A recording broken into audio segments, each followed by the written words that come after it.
చింతపాడు నవీన్ పటేల్ గారిది పాపం పెద్ద పరిశాన్ వచ్చింది కదా పటేల్ గారు. అబ్బా దొంగ నాటకాల గురించి మాట్లాడుతుండ. అయ్యో పటేల్ గారు చేరికల జోరు ఉందా? చేరికల జోరు ఉంది, యాదుంది. ఇక చూడరా మా సార్ది గురు బ్రహ్మ గురు విష్ణు చెప్పాలా రేపటికెళ్ళి పూర్తిగా నేర్చుకొని వస్తా. చిన్నప్పుడు ఎప్పుడో చదివినా మర్చిపోయినా, యాద వస్తలేదు నాకు. మళ్ళీ తప్పు చెప్తే మళ్ళీ మా గురువు కోపం చెప్తాడు ఆయన. ఇంకా చదువుతా చూడరా. కాంగ్రెస్ బీఆర్ఎస్లవి దొంగ నాటకాలట. మా గురువు చెప్పాలి దొంగ నాటకాల గురించి. గురువు కాంగ్రెస్ పార్టీ తల్లి లాంటి పార్టీ. కాంగ్రెస్ తల్లి లాంటి పార్టీ. సోనియా గాంధీ ఇట బొమ్మ, ఇంకా బొమ్మ ఉంది సోనియా గాంధీ. సోనియా గాంధీ మాట ఇచ్చిందంటే శిలాశాసనం. ఇప్పుడు కాదా గురువుగారు గురువుగారు గురువుగారు నిరుద్యోగుల పక్షాన మాట్లాడుతున్నట్టు నటిస్తున్నాయట. నిరుద్యోగుల పక్షాన పల్లి బఠానీలో ఏం తెలిసిందన్న, నేను ప్రజలకు ప్రభుత్వానికి వారధి ఉంటా. నిరుద్యోగులారా మీకోసం రేపు మీ అన్న చింతపండు నవీన్ అన్న రేపు మీకోసం కొట్లాడతాడు రేవంత్ రెడ్డితోని. గల్లా పట్టుకొని మీకు 2 సంవత్సరానికి 2 లక్షల ఉద్యోగాలు ఇప్పిస్తాన్నా. నేను బిట్స్ బిలాల్లో చదవలే, కాకతీయులా ఉస్మానిలా చదువుకొని వచ్చిన సంసారం నేను. సో నేను మీకు న్యాయం చేస్తాన్నా అన్నా, మళ్ళన్నా న్యాయం చేస్తాన్నా. ఇప్పుడు వెళుద్దామా నిరుద్యోగులు స్టూడియోకి? నిరుద్యోగుల పక్షాన దీక్షలు చేసిన బక్కదర్శనానికి సపోర్ట్ చేసినావా అన్న? లేదు అశోక్ సార్కి సపోర్ట్ చేసినావా అన్న? నిరుద్యోగుల సంసారి ఎమ్మెల్సీ కాబట్టి అడుగుతున్నా. నిరుద్యోగులకే ఉంటే సంసారి ఎమ్మెల్సీ 40 మందిల నల్లికుట్లోడా? అందుకే నిన్ను అడుగుతున్నా. 40 మందిలో నల్లికుట్లోడు ఇప్పుడు నిరుద్యోగుల గురించి మాట్లాడతాను. బా ఏం సంసారం అయిపోయినవే. వెనకటి గట ఒక పతివత్ ఉందంట. గురువుగారు నీ భాషలో చెప్తాను. ఒక ఆమెట పతివత్ అట. ఆమెట 16 కొంపలు తిరిగి వచ్చిందట. 16 కొంపలు తిరిగి వచ్చి నీ పతివత్ అని మొగని కాడ చెప్పిందట. మొగడు చెప్పినట్టుగా సరే పటమ్మ గిత బెల్లన ఉండు, కమ్మగా ఉంటే తిన్నామని అంట. అంటే సరే మొగడని ఆ వంతానికి పోయిందంట.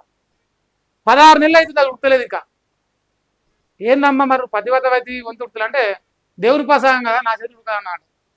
నువ్వు గసవంటి సంసారి నిరుద్యోగుల విషయంలో నువ్వు పద్ధతి లెక్క కాంగ్రెస్ వాడు బీఆర్ఎస్ వాడు దొంగ నాటకాలు ఆడుతుందని చెప్తావు. సంసారి పతివత పరమాన్నం అయితే 16 నెలలకు ఉన్నట్టు అది నీ లెక్క. బంద్ చేయరా బాబు, నువ్వు ఈ లంగమాటలు బంద్ చేసి ఏమన్నా వేరే పని తిరాడుకో. నిరుద్యోగులు రోడ్ల పంట ఇప్పుడు నీ గనమేలను వదిలేసి పంపిస్తే నిన్ను రాళ్ళతో గుడి చంపుతారు. ఇప్పుడు నువ్వే వాళ్ళని సగం ముంచింది, నువ్వే వాళ్ళని. సరూర్ నగర్ స్టేడియం వేదిక కేటీఆర్ తన నటన బయట పెట్టుకున్నారు. కులగణన పేరుతో రేవంత్ గప్పాలు కొడుతున్నారు. ఏంది అమ్మ ఓ సంవత్సరాలు కదనే. అరే ఈ తగరపతి లేపురే మంట పెట్టినా. మరి మంగళారతి పాట పాడతారు రేపంచి. మంగళహారతని వాళ్ళకవే మా మల్లేశకు పాడమంటావా రేపంచి? మరి తెస్తా రోజు ఇడ అగరబత్తీలు అగ్గిపేట పెట్టుకొని రోజు నీకు దండం పెడుతున్నా. గురు పూజ ఉత్సవం చేస్తానా నీకు? సిగ్గు అనిపిస్తలేదా మల్లేశా? అయ్యో ముసలవ్వ ఎంత వస్తుంది నీకు పెంచను? 2000 వస్తుందా? మీ తాతకే వస్తుందా? నీకు మీ మొగానికి ఇద్దరికి ఇస్తా, 4,000 ఇస్తా. సంసారి పొక్క. ఇగో అవ్వ ఏందా అమ్మా. ప్రజలారా రైతులకు రైతు బంధు ఎంత వస్తుంది? ఎన్ని ఎకరాలు ఉంది పెద్ద మనిషి? 2 ఎకరాలు ఉందా? కాంగ్రెస్ ఓటై నీకు 15,000 ఇస్తా ఎకరం. ఈ సంసారి ఏ సంసారి ఇప్పుడు ఏమంటుంది తెలుసా? సంసారి కాంగ్రెస్ లంగ దొంగది అంటాను. మరి అలా ఉత్సాహ డొప్ప పట్టుకుంది ఆగినప్పుడు మాత్రం మంచిదైంది. బా ఏం చెప్తావా సంసారి? ముచ్చట చిన్నది కాదు. ఇది గప్పాల గురించి గప్పాలకు బ్రాండ్ అంబాసిడర్ చెప్తాను. ఈడబ్ల్యూఎస్ కూడా ఒక మ్యాథమెటికల్ మోసం అట. ఈడబ్ల్యూఎస్ రిజల్ట్ ఇప్పుడు నువ్వు ఈడబ్ల్యూఎస్లో ఉన్నావు కదా, నువ్వు గదే కదా, నువ్వు రెడ్డిలో ఇంగ్లీష్ మెతుకులతో ఇలా నువ్వు ఎమ్మెల్సీ ఉన్నావు. నువ్వు ఈడబ్ల్యూఎస్ కేటగిరీలో నువ్వు వచ్చినావు ఇప్పుడు ఎమ్మెల్సీగా. సిగ్గుంటే రాజీనామా చేసి బీసీల తరపునరా. రోష ఉంటే నువ్వు మొగ పుట్టుక ఉడితే రోషలో నువ్వు నీ టీఆర్పీ పార్టీలో ఉన్న కార్యకర్తలు నీ తీర్మానం ఉన్న టీంలో ఉన్న కార్యకర్తలు ఏం చెప్తారు? రాజీనామా చేయమని పడే ఇసిరేయమంటారా? నీ బామ్మారి చెప్తుండ అమీను రోజా ఉంటే మా కాంగ్రెస్ ఇసిరేయమను బీఫాము అలా పార్టీకి ఏమంటారుగా మా పార్టీ వద్దు కానీ మా పదవి కావాలని అంటారు. ఉన్నా నీకు సరం నీ దీని రోజులు అబ్బో ఈ పార్టీకి ఎప్పుడు విసిరేదు నీ పార్టీకి నేను ఇంకా నీకు లేదు కాబట్టి నువ్వు విసిరెత్తలేవు అంతే. ఆనాదిగా బీసీలకు అన్యాయమే జరుగుతుంది. ఆనాదిగా అన్యాయం చేసి మన తల్లిలాంటి కాంగ్రెస్ మన తల్లిలాంటి కాంగ్రెస్ గెలిపించింది మనమే.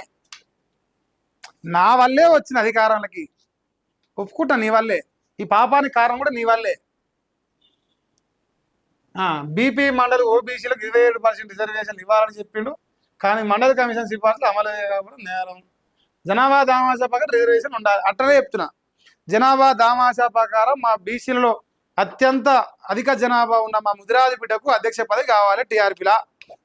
జనాభా దామాషా ఫకారం ఫకారం ఫకారమే అడుగుతున్నా నేను కూడా. ఇక బీసీ పార్టీ పవర్లోకి వస్తేనే బీసీలకు, అట్లా కాదు, పటేల్ పార్టీ అధికారంలోకి వస్తేనే పటేల్కి న్యాయం జరుగుతుంది. టీఆర్పీ చీఫ్ చింతపండు పటేల్. సో ఇప్పుడు చేరికల జోలిగా ఇది రాజీనామాల పరంపర. ఉసిరుల రాజీనామా చేసి పిక్తారు, అది చెప్తలేడు జోలి. చింతపండు నవీన్ గారి పార్టీ నుంచి చాలా మంది రాజీనామా చేసిపోతారు బీసీలు. ఇది దొంగ బీసీ వాదం ఉంది. ఇలా బీసీల కంటే తీర్మానం మల్లనకే ఎక్కువ ప్రాధాన్యత ఉన్నది. సో ఆయన డబ్బా కొట్టుకునేందుకు ఈ పార్టీ పెట్టుకుని మేము అలా ఉండమని వెళ్ళిపోతారు. వ్యక్తి పూజ నడుస్తుందట. నీ పార్టీ నుంచి వచ్చిన వాళ్ళు చెప్తారు, రాసిరు లేఖలు కూడా. ప్రతిభత పరవాన ఉంటుంది, ఉడుకుతలేదు ఇంకా. రేపు 2028లో ఉడుకుతాడట, అధికారం కొత్తదట చూసుకోరిగా. మరి మేమంతా బీసీలం కాదానే?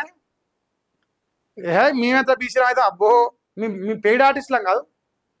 రెడ్డి ఉంది, ఎనమ ఉంది, పైలు ఇస్తే బతా ఉంటే మేమేట బీసీలం అవుతాం.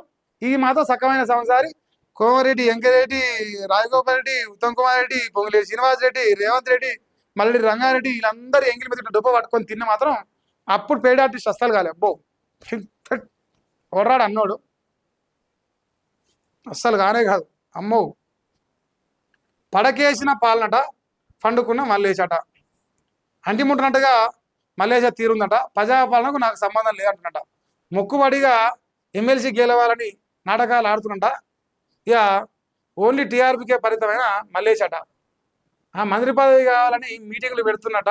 మరి అటకెక్కిన మల్లేశ ఎమ్మెల్సీ ఆశలట. చదువుతాను నేను, ఆడ ఉన్నది కాదు, రివర్స్ అవుతాను, చదవాలి గట్టిని. ఇంత లంగా ముచ్చట్లు. ఇగో ఇది 20 ఫలిస్తే రాసిండు, ఇది 2 ఫలిస్తే రాసిండు. ఇది పేమెంట్ వార్త, ఇది కూడా పేమెంట్ వాడితే. ఇగో ఇక్కడ బీజేపీ ఫలిస్తే ఇది కూడా పేమెంట్ వాడితే. ఇక్కడ పోలీసులు ఫలిస్తే పోలీసులతో ఫైల్ తీసుకొని రాసిండు. ఎందుకంటే పేమెంట్ ఇస్తేనే వార్తలు రాస్తారు, వార్తలు చదువుతారు అందరూ. అంతే. నాకు మల్లేశ గారు ఫైల్ ఇస్తేనే రోజు వార్తలు అవుతున్నా. మా తిరుమారు మల్లన్న పటేల్ గారు నాకు ఫైల్ ఇస్తారు రోజు నన్ను తిట్టవని. చెప్పనా ఆటనా రేపటికెళ్ళి సిగ్గిలజ్జలేనుడా.